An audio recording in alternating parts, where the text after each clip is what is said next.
I'm sure you've been through this, and somewhere throughout your life, you felt super motivated about something, you were going for it, you were pursuing this goal, and then eventually after a few days, a few weeks, I don't know how many, you just crash and you don't feel like it anymore and you don't want to do it. Rings a bell? I think so. If you're somehow like me, you definitely felt or thought that this is all because of your lack of discipline or lack of grit. Self-blame is not the topic today, but this is how I usually feel. I'm like, oh, I am not disciplined. I should be more disciplined or motivated or whatever. What if I told you that it's not really just about discipline? That yes, discipline is important, by the way. I'm not saying it's not, but what if it's not just that? I listened to a freaking eye-opening episode from Dr. Huberman. And if you don't know him, please look him up. He is amazing. He's a neuroscientist. This episode about motivation and dopamine was insane. I just loved it. I think I listened to it like 3-4 times. It's 2 hours long, by the way. And I had to share this. It made me realize that I really was looking at motivation the wrong way. Let's take a step back and see what we're going to talk about. But first of all, if you don't know me, to those here who don't know me, my name is Sarah, aka Ploopa, and I'm here to share my curiosity, to share what I'm learning about human nature, philosophy, self-improvement, entrepreneurship, education mainly, because that's what I love, and learning and how to do these things. And hopefully by doing that, get better at understanding it, because you know, the best way of learning is teaching. Maybe have a conversation about this and talk about it and show our admiration to our human bodies and how crazy and amazing we are. But yeah, moving on. So that's my purpose here. So if you're interested in that and you're as nerdy as I am, welcome to the Ploops Academy. And that's your YouTube channel, but we also have an online community called also the Ploops Academy, but this is more of the hub of where we interact. You can like interact with me directly or other students there, and we can have fun events online and competitions. We're still thinking about how to do this, so if you are interested in that, welcome. You can join the community. It's completely free, by the way, for you to register, so you can join us in the link through the link in the description below. Do not mind me, sometimes I cannot think straight. But back to the video and back to our purpose here. Let's learn about motivation and unlock this mysterious thing. So in this video, what we're gonna learn is how motivation works, right? What's really behind it, and 3 protocols to use to keep your motivation kind of stable, rather than like a peak of high motivation and then down and you crash and you wait for very long to get back on track. We don't want that. We want stability, and that's what we're going to talk about today. So let's first dissect this thing, motivation. What's actually behind it? Well, apparently dopamine. Don't we all know this beautiful molecule that everyone is talking about on social media and stuff? Dopamine hits, blah blah blah blah blah blah. Yes, dopamine is an amazing neurotransmitter. That's what it is. It's a neurotransmitter, and it does so many things in the body. Like, it's not just about pleasure. It's about movement. It's about even breastfeeding. It's about emotional control and mood swings and so many things. Like, there, you can go read how dopamine is included in all these body functions. We're not saying it totally controls it, but it does exist in it. However, one thing is completely controlled by dopamine, and is very famous for it, is pleasurable reward and motivation. And please focus on the fact that I didn't say pleasure, I said pleasurable reward. What do I mean by that? Because there's this huge misconception that pleasure comes from dopamine. I thought that too. Research has shown that you can have very, very little dopamine in your body and still feel pleasure from something. You can, humans and animals.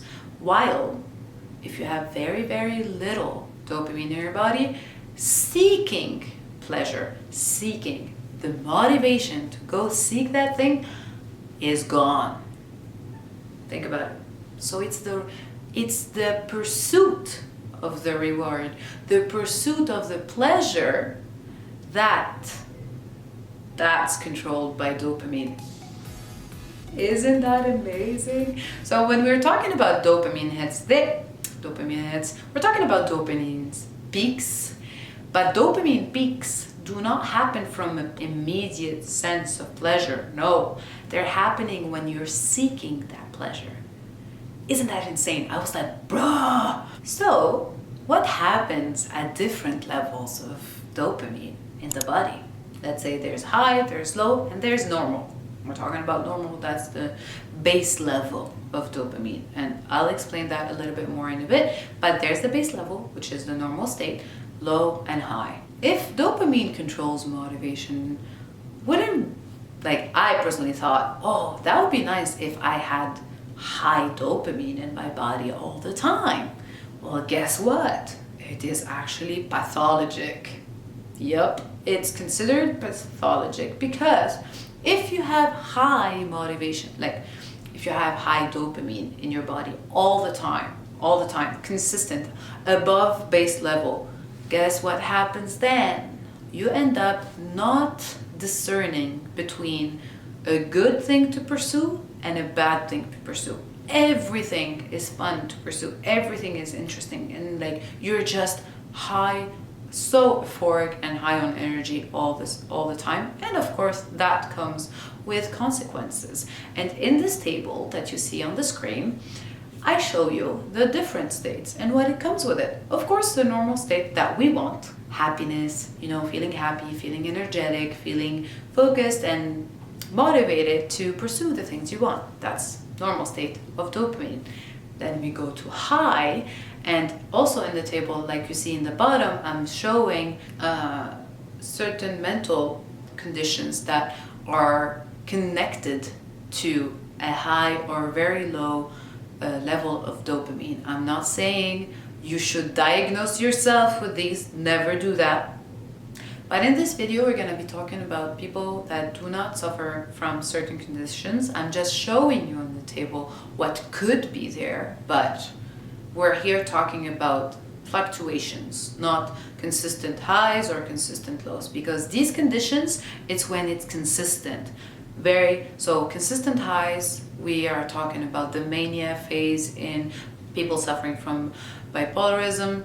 We're talking about schizophrenia. In certain cases, schizophrenia can also happen in very low dopamine levels consistently, ADHD. So there's so many things. But here we're talking about cases where there's no specific mental conditions. We're gonna move on to understanding how dopamine controls motivation.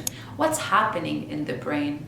And how can we illustrate this in a very simple way that could help you understand what's happening in there and what's the schedule that we talk about. There's something called dopamine schedules, and that's what we're going to look at right now. There's this really cool episode that I really enjoyed on Dr. Huberman's podcast with Kyle Gillette, where he gave such a nice analogy of dopamine and its base level. So it is very important for you to know that there's a constant base level that runs in the body. The analogy is, think of dopamine as a wave pool. You know those really fun pools where they create waves artificially? That's what we're thinking about. So in a wave pool, when you're in a normal state where sleep, let's say, or where you're not pursuing anything in this case, what's happening is your wave pool is still. There's no movement. The water is still, and that's baseline. Then when you're pursuing something and you're motivated to pursue that thing, waves start forming in the pool. The higher the wave, the higher motivation is, right? And also there's another problem that happens with that. The higher the wave, the more water, dopamine, is splashed outside of the pool. So you're consuming a lot of dopamine when there's a peak. So the pool is gonna start emptying from this dopamine way faster than it should, the higher the wave is. So what happens? Let's say there was a lot of waves during you pursuing this goal. Automatically, dopamine will go below baseline. So if it goes below baseline, this is when your dopamine levels decrease, and this is when you experience a decrease in motivation. So what happens then? Well, you need to replenish that, else you're gonna keep consuming your dopamine while it's below base level. That's not good, because the more you consume it and the lower it goes and the lower it goes, you're gonna end up without any dopamine. And if there's no dopamine, zero, like that's when we're experiencing very, very low motivation and even depression. So what are we doing right now is that we need to bring it up. How do we bring it up? Well, glad you're asking. Sleep. It's your best friend when you're trying to increase your dopamine, because that's when your body is saying, okay guys, let's go, start producing, blah, blah, blah. You know, there's so many things that happen in your body, you know, growth hormones, everything is regenerating in your sleep, guys. Everything, including dopamine. So let's say you went to sleep, dopamine goes up, goes back to base level. One mistake we do is that we try to push through. We don't sleep well, you know, when you're studying and you're like, oh no, we're gonna stay up all night and study every single day. You push through, motivated. Eventually your dopamine levels really, really go down, and then you crash. That's not good. It's always better to replenish it as fast as possible. Here, we need to talk about how to do that, the 3 protocols. But before we do that, I wanted to ask you, how do you feel? Tell me in the comments, how do you feel about this new information, if it was new to you? Because me, it was totally new. I was like, mind blown. I totally had a different understanding of how motivation worked and what dopamine actually did. I never really looked into it. So let me know in the comments what was new to you, if it was, and if there's anything else that I said maybe that I forgot about. Share with us in the comments and let's learn together. But moving on to the protocols, I was talking to you about how do you keep those levels. You know, you want that pool to always be at the base level. You want your pool of dopamine to always be there. How do you do that? Like I said, sleep. Number 1, quality sleep. It's very important, and I'm not gonna talk about how to get quality sleep. I personally want my 8 hours. I need to sleep them. You get enough deep sleep, you know, you need to get enough slow wave sleep, REM, all of that. Read about it. You can check this whole article that Huberman made for you about sleep, and please do not blame me for always quoting him, because I really love his content and I really consume it a lot.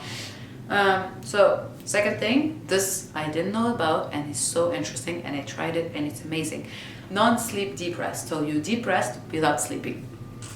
It's kind of a meditation thing. It's not really meditation. Meditation is used for focus. This is more of a resting state where you're replenishing your dopamine.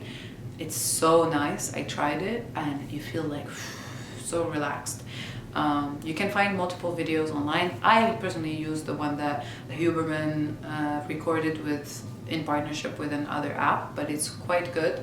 It's 10 minutes, very easy. Do it daily so that you make sure your pool is consistently replenished. It's way harder for your body to replenish dopamine if it goes very, very low.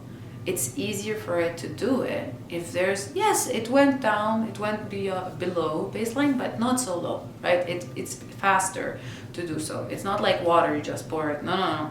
Like, because of the nature of this molecule we call dopamine, it doesn't replenish itself as fast if it's completely out. You see what I mean? Think of it as a molecule that, like a ball, like a tiny ball that multiplies, okay? If you put it in this pool, if you have two, and you have 2 hours to fill this pool, just 2 balls, you completely emptied it, you only have 2 balls. If it's gonna multiply, yes, it will try, like it will multiply within 2 hours to a certain extent, but imagine if you had 10 left. If you have 10 left, it will multiply way faster, right? That's how I would look at it. So that's like the second thing. And the last thing, you need to pay attention to the big waves. Remember when I told you there's big waves, there's more dopamine splashing out? You don't want that. You really don't want it, because that means motivation goes faster. And you need to, for you to stay motivated for longer, you need those waves to be moderate. Moderate so that you're motivated, but not like going up and then throwing all that energy away. So what you do is you don't stimulate your dopamine system so much. And this is one of my mistakes. This is why I love this tip. Every time I go to work, let's say I'm gonna work on something or study, I would drink coffee. That's a stimulant, by the way, to dopamine. I would listen to music that helped me focus and motivates me. Yes, that stimulates dopamine too. I would eat something that I like, chocolate, candy, something that I spikes, sugar spikes, you know, everything. I would do every single thing that spikes my dopamine, making that wave huge. And within a few hours or a few days, I would say a few hours in this case, I totally crash. It's because that wave was too big. It's actually better to try to fluctuate these things, meaning one time you do coffee, one time you do chocolate, one time you do music. Try to not put them all together, making those waves more moderate and a less splashing of dopamine outside of the pool, so that way motivation lasts longer and you don't have to suffer from a big crash, and you can easily replenish it just through a small non-sleep deep rest, an SDR, or a good sleep, a night's sleep, and tomorrow you're gonna feel very fine. I hope you learned as much as I did from this.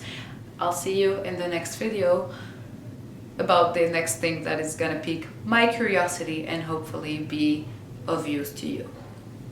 Peace!